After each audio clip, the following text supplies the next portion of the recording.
breakup breakdown, like most of the newer episodes this season, caters to the slice of life plot, so there isn't much to comment on, but I've racked together some pros and cons to share, most of which have to do with Spike, surprisingly. Spike's character arc has mostly turned into the snarky, comedic member of the cast, and I'm content with that given that the staff hasn't really decided to do much else with him. In their eyes, he seems mostly finished, so they've pulled a Peridot with him and have made him comedic relief, and on occasion, the straight man. In this episode in particular, we get a good taste of Spike's snarky remarks and comedic moments. His banter and newly developed friendship with Discord is fun to watch because Spike seems pretty good at dealing with Discord's attitude. While most other characters get annoyed with him or his shenanigans, Spike either retorts with his own spice or just calls him out straight away, and that's entertaining, especially here. Of course, I do have some gripes about Spike.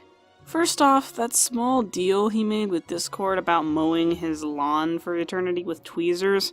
Come on now, Spike, you have obligations and duties of your own as Twilight's #1 assistant. Secondly, his last few lines, while obviously meant for comedy, just sort of shrugged off Sparity, which I'm kind of glad for because that ship is still creepy. But at the same time, they tried to replace her with an adult make-believe dead pony, and that's not an improvement. But real talk, those are pathetically stupid and small gripes to have, if any. The not-so-petty gripes are to come. Hold up. You're including that? Those are the most pointless gripes to possibly have. Like, ever. I thought you critics were supposed to comment on the important stuff. The stuff of worth. Hey, I acknowledged their pettiness, didn't I? But why not just leave them out in the first place then? You're supposed to comment on the actually problematic events of an episode, like a poorly delivered message, or a character assassination, or a concept being portrayed extremely poorly and having a negative influence on the audience. Those were worthless. What is your deal? I'm just providing my opinions on certain things that I find stupid. That's the problem. What is up with that pony? Anyway, moving forward.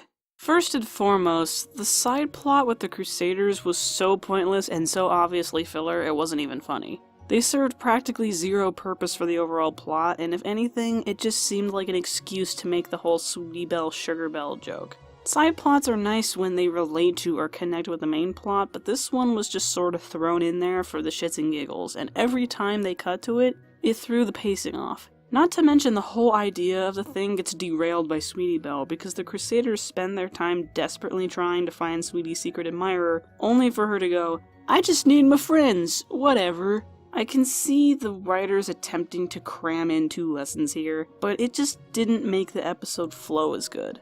I did enjoy the main plot for its realistic portrayal of what happens when communication is lacking in a relationship, but it essentially had the rom-com trope, which we've seen dozens of times before, so that's more of a neutral thought. What the episode lacked in story, though, it made up for in its message, because it's a good one.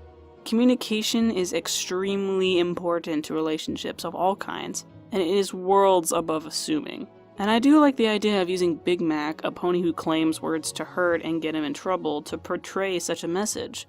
While he prefers to be quieter and keeps to himself, the relationship he's now in requires him to use his words, which I think is a good way of developing his character further. It's a better tactic than using one of the main 6 or just any old side character. Other than that, there isn't much else to say about this episode. It got its great message across, and while it was cliché in some cases, it still holds up okay. Definitely not my favorite of the season, but also not the worst. I'd give it a strong 3 Novas out of 5. And so, with the music playing, I'm Cavatina, and I will see you on the next Starry Night.